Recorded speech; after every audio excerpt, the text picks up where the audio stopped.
Shalom.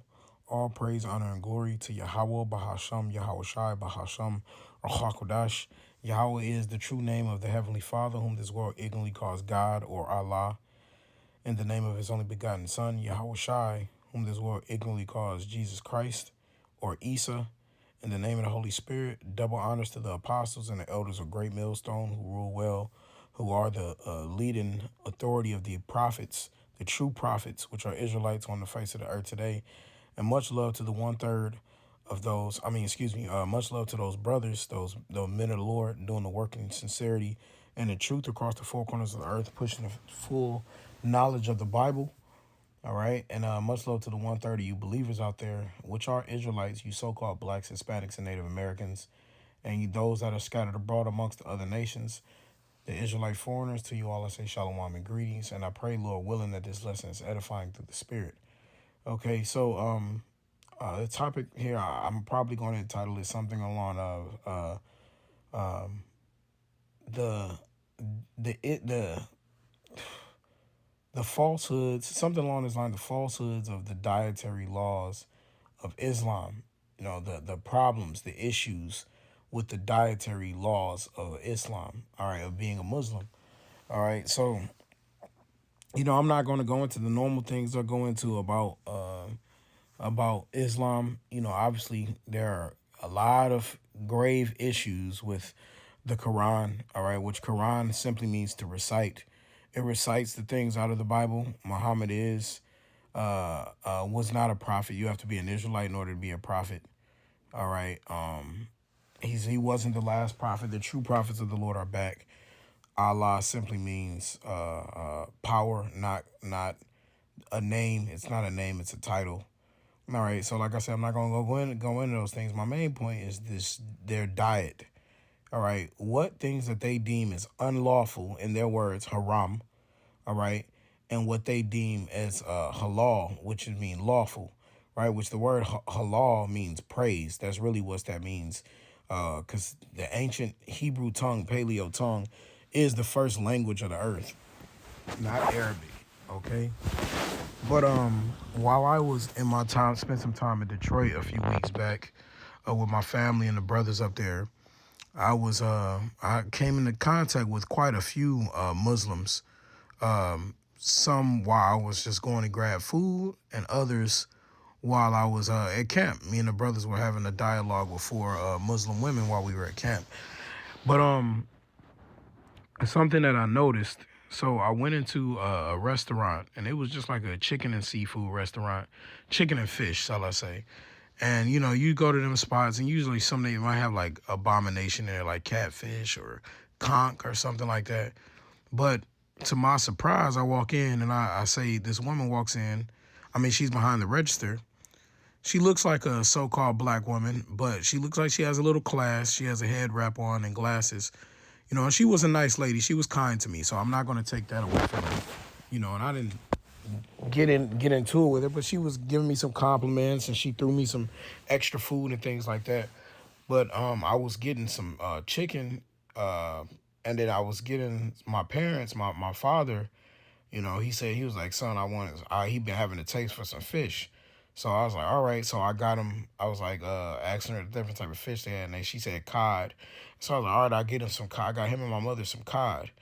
And so I asked her, she said, you can get something on the side besides fries. So she started listing her sides. And one of them was spaghetti. And I said, all right, I can get some spaghetti for my mom's. And I was like, wait, is there pork in it? And she said, no, honey. She said, no, honey, we're Muslim. And I said, oh, okay. I said, oh, great. I was like, that's good to hear. She was like, I'm glad you said that. She was like, it's a lot of people that come in here that ask for pork all the time. And I just think that's terrible. And so on that, we can agree. All right. As far as the understanding of the Heavenly Father, right? Pork is unlawful. We agree to that to the fullest extent. We don't even believe in touching pork, right? When you read our word, when you read the Holy Bible, right, which is the standard of the earth, it tells us that we aren't even supposed to touch his dead carcass. Okay. But in the midst of this, I look at these signs in the store, and they have different types of fish on it. They have catfish, they have shrimp, they have catfish, shrimp, and something else. Something else, some other unlawful fish was up there. I don't know if it was lobster. Something up there was like that. And so I didn't say nothing to her. I kept on, we being nice to each other and I going about my day. But this made me think. I was like, they'll say, pork, haram, no. They'll do all of this kind of stuff, but not knowing that they're still eating defiled foods and they're still serving our people defiled foods. So, and I'm going to get into what I mean by that in a moment, but I have this a surah from the Quran, right? It says this is from the Al Baqarah, all right? It's 2 and 173, all right, from the Quran. It says, "He has only forbidden you to dead animals, blood, the flesh of swine, and that which has been dedicated to other than Allah." Okay, so that's the first part. Before I get into the latter part, all right. So forbidden to you dead animals, right? And so when it says dead animals, my assumption here is that it means that, like the scriptures talk about, let me go ahead and get it. Okay, and see, this is why it's important knowing these things when you can, you know how to combat them when you speak with other individuals. All right. This is Leviticus 22 and 8. It says, "That which dieth of itself or is torn with beast, he shall not eat to defile himself therewith. I am the Lord Yahweh." So if it die, if you come upon it and it's dead already, you can't eat it. So that's what I'm assuming he means. It means dead animals in this situation, because obviously when you get chicken on your plate, that's a dead animal. But this is my assumption here, right? It says blood, that which is also agreed. The Lord says we're not supposed to eat blood of an animal. It says the flesh of swine, right? So you're not supposed to touch a swine. But see, that's another thing. Right here it says eating the flesh of swine, but it doesn't tell you can't touch his dead carcass. That's another thing, right? Even touching it is unlawful, all right? But it doesn't say that in here. It says, "in that which has been dedicated to other than Allah." And so it's almost like, how can you eat? Because a lot of these companies where people get their food from, they aren't getting there from farm to table, right? So how do you know Christians aren't blessing your food? How do you know so-called JEWs aren't blessing your food? How do you know Indians aren't blessing your food in one of their 1,000 gods? How do you know the Egyptians aren't blessing your food in one of their 1,000 gods? There are hundreds of gods. So that means they can be dedicated other than Allah. So technically, that can be considered haram too, you know? But they don't follow that. This is how you know they don't follow their book to the letter, to the best that they can.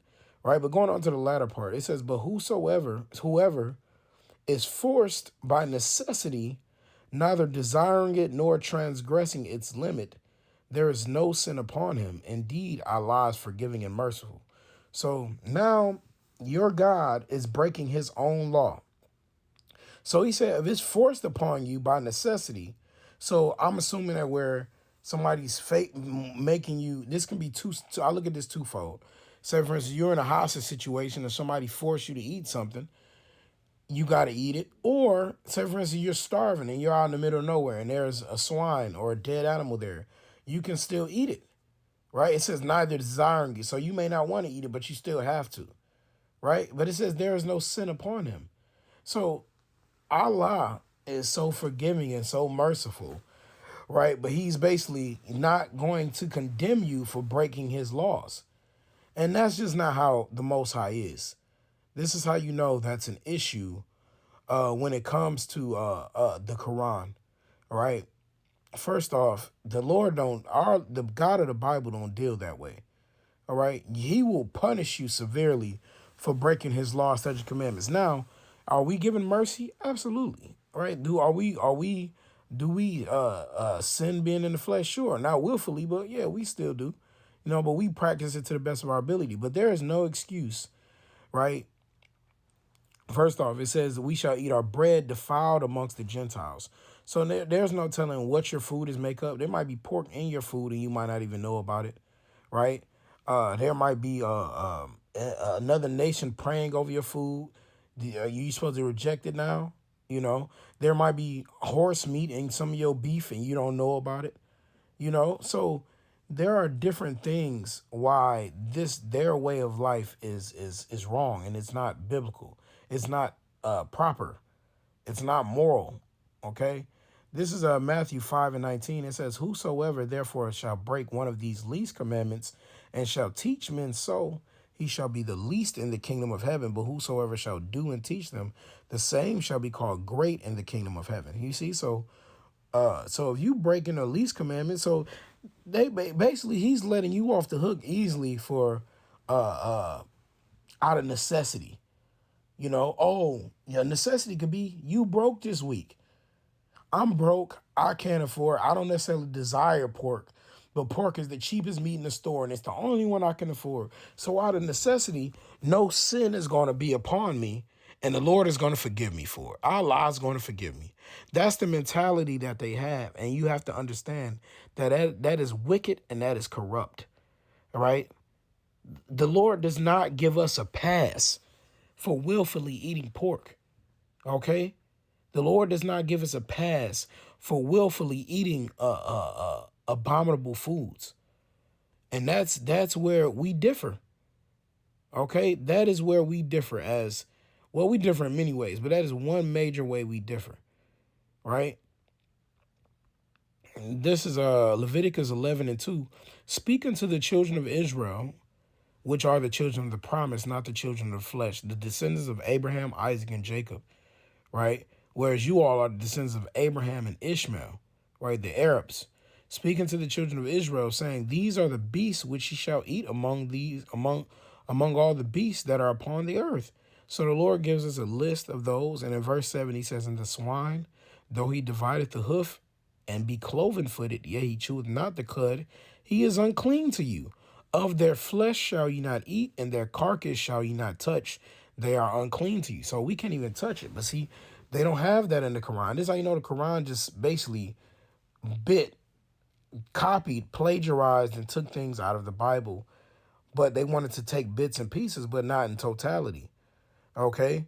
So continuing in, when I was talking about the abominations that they had, like shrimp and things in their store, it says, "These shall ye eat of all that are in the waters. Whatsoever hath fins and scales in the waters, in the seas and in the rivers, them shall ye eat.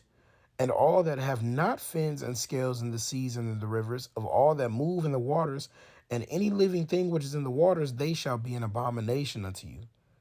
They shall be even an abomination to you. You shall not eat of their flesh, but ye shall have their carcasses an abomination." So they can have shrimp, they can have lobster, they can have crab.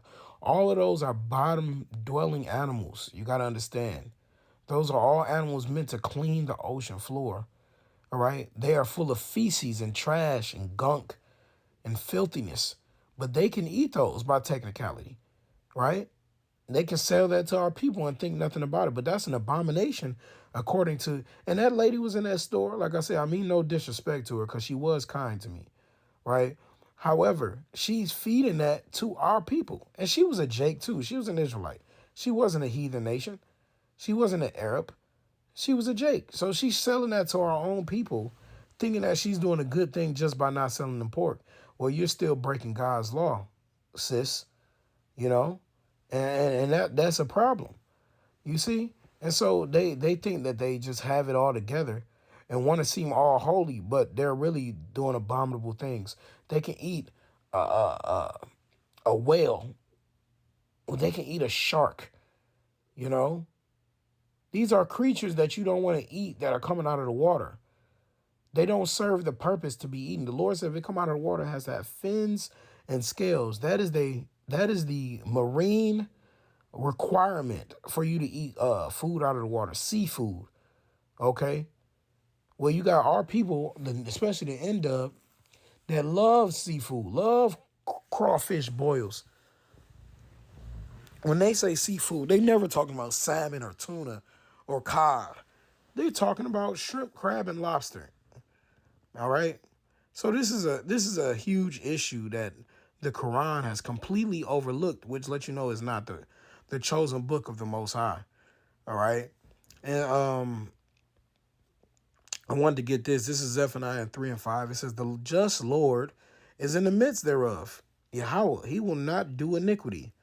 Every morning doeth he bring his judgment to light. He faileth not, but the unjust knoweth no shame. You see, so every morning, every morning he's judging people. That's what he does. Okay? He brings it to light. And the unjust know no shame. So you'll tell them, like, hey, what do you think about eating crabs? What do you think about eating lobsters? And they'll be like, oh, that's fine. There's nothing wrong with that. Right? But that's knowing no shame, man. And they'll get judged for that. Regardless of you think Allah is your God or not, the Most High will judge you for breaking his law if you're an Israelite. Now, the heathen right now, they getting a little, the Lord is, they getting a little pass until they slavery come. And I'm saying pass loosely, because it says they are not in trouble as other men, but they're going to get judged for that very soon, man. Okay? And there will be sin upon you for doing these things. So I was also looking up, I looked up what foods are forbidden in the Quran. It says, if the animal is treated poorly or tortured while being slaughtered, the meat is haram, which is unlawful. Forbidden food substances include alcohol, pork, carrion, the meat of carnivores, and animals that die due to illness, injury, stunning, poisoning, or slaughtering not in the name of God. Okay, so it says it is treated poorly or tortured while being slaughtered. While being slaughtered. But you gotta understand, majority of these animals are treated poorly, right? You gotta really have some money to get true animals who are living great lives. Okay, all these. That's why your meat needs tenderizer. It's because it's being treated poorly. That's why your chicken is tougher than it's supposed to be, because they're in coops. That's why your cows' meat is so hard. Your beef, you gotta beat it with a hammer, right? It's because they're being treated poorly and tortured. But see, you think they're getting pure, wholesome meats with they're living great lives, all of them? In some countries, maybe, yes. But if they're here in America, definitely not. All right, you're eating defiled food, okay? But it says we shall eat our bread defiled, so we got to not be over righteous. Now, if you know something, like if you like, oh, that's pork, and you still eat it, now that's wicked, right? But it's pork in the air, man, okay? So we got to be circumspect. All right, but it says forbidden foods include alcohol. Now, alcohol, I didn't know. I'm pretty sure I've seen some Muslims drinking before, and I'm sure all of them don't keep it how they're supposed to. But I know that someone be drinking it. If they don't, they be lying and doing it on the low, or they're doing drugs, man. All right, but it says carrion, which carrion is the decaying flesh of dead animals. That's what carrion is. Okay, so yeah, which is I agree. All right, but it says the meat of carnivores. So everything that has to be an omnivore is what they're saying. Herbivore, right? I'm sorry. Omnivore is when they eat herbs and meat. Carnivore is when you only eat meat. Herbivores, when you only eat grass. So now let me think about this. Well, I guess I could understand that the meat of carnivores, because I'm trying to think of what do we consume? What lawful meats that eat other meats?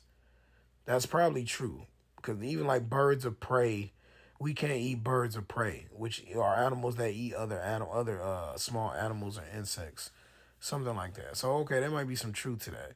So maybe they won't eat. But see, this is on Wikipedia right here. This wasn't in the Quran what I read. So this is probably them just adding something on. But the meat of carnivores, that's probably on point. But it says animals that die due to illness, injury, stunning, poisoning, or slaughtering, not in the name of God. So, but a lot of animals that they eat that is happening. And then not only that, it didn't say or torn by another beast. Or it does say injury, right? But see, the thing is, they're not specific, and that's what I was reading from. That was out of the Quran. This is, and see, maybe that's an English translation, but this is what I'm talking about. If somebody's reading that in English, that can cause confusion, man. Right? This is not helpful for somebody who's a believer. Okay. Now I did want to get this. because they said out of necessity. That was the main thing. Matter of fact, let me read that part again. It says, he has forbidden you to dead animals, blood, the flesh of swine, and that which has been dedicated to other than Allah. But whoever is forced by necessity, neither desiring nor transgressing, there is no sin upon him. Okay? So let me read this. Now, this is one of our forefathers, a mighty man. This is 2 Maccabees 6 and 18. It says, Eleazar, one of the principal scribes, an aged man and of a well-favored countenance, was constrained to open his mouth and eat swine's flesh. So that means they were forcing him, right? Now, by necessity, neither desiring it, they were forcing him to do it. In the case of a Muslim, they would just eat it. Okay? It says, but he, choosing rather to die gloriously than to live stained with such an abomination, spit it forth and came of his own accord to the torment.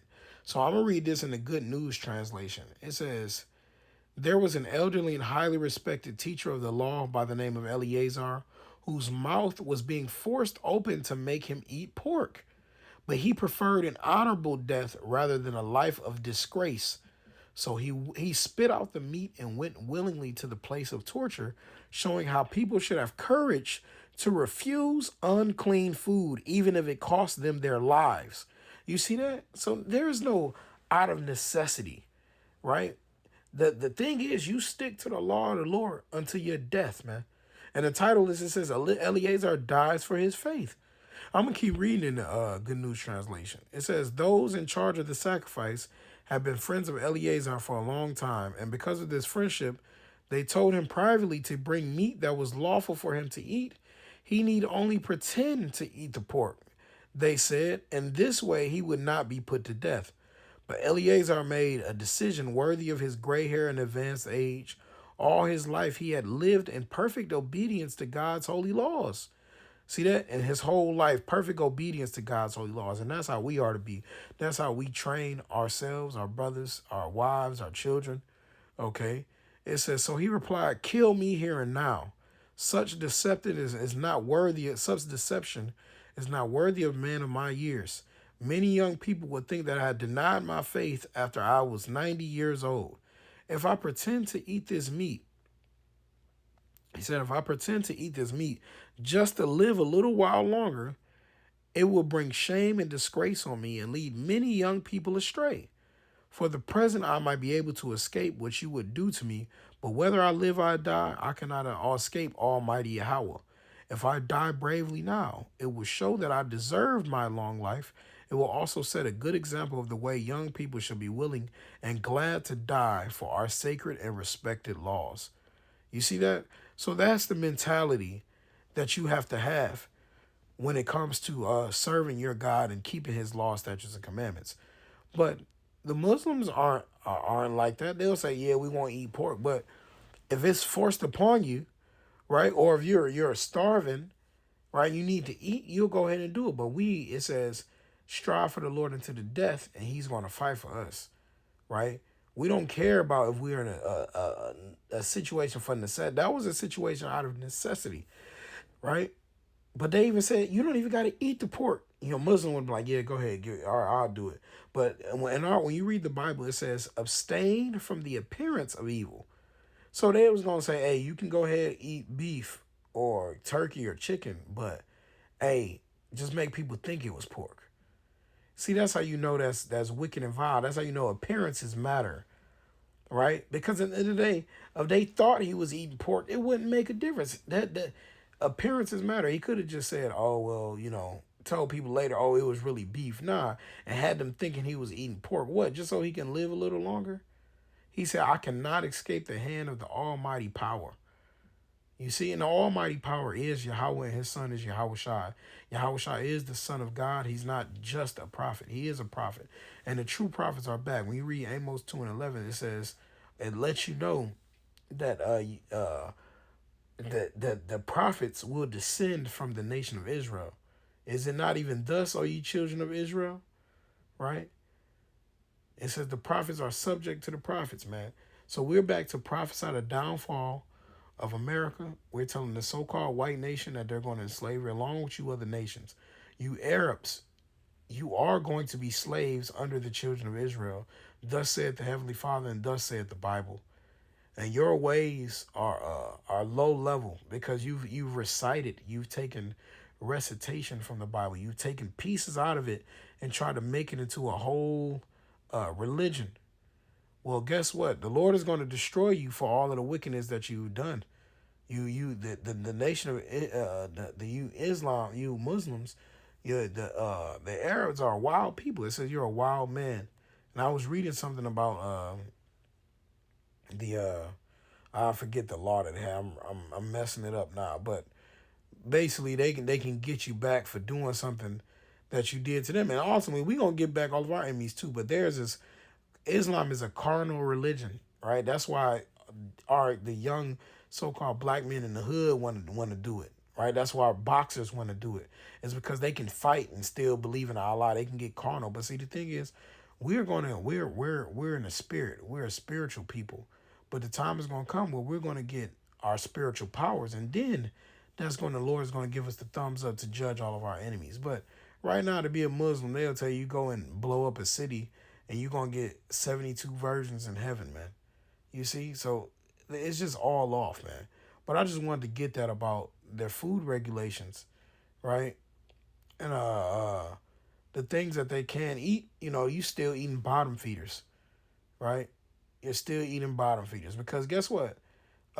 Crab, shrimp, and lobster, they aren't carnivores, right? They eat the things off of the ground. They aren't carnivores. Okay, but you'll give the thumbs up and say, that's good. That's good stuff. No, the Bible, the laws of the Bible, things not to eat are on one part God's law, but the second part is actually good or bad for your system, for your body, right? The Lord isn't going to, like I always use this example, the Lord isn't going to make you stuff your head, make you take a dump, then stuff your head in the toilet and eat it out of there. He's not going to make you do that. So why would you eat a cockroach of the ocean? Right? You see, this is the thwarted and destroyed mentality of some of these other religions. So things like that shall automatically let you know that something isn't right because the Lord didn't make those animals to be eaten. He didn't make those creatures to be eaten. But you say, oh, since it's not, long as it's not pork, we got the thumbs up. No, it's not right, man. It's not right. And the Lord is going to judge all of you nations for your wickedness. So, hey, I pray, Lord willing, that this lesson was edifying. I want to give all the praise, honor, and glory to Yahweh Bahasham, Yahweh Shai Bahasham, Rachakodash, double honors to the apostles and the elders of Great Millstone who rule well, and peace and mercy to the hopeful elect. Until next time, Shalom.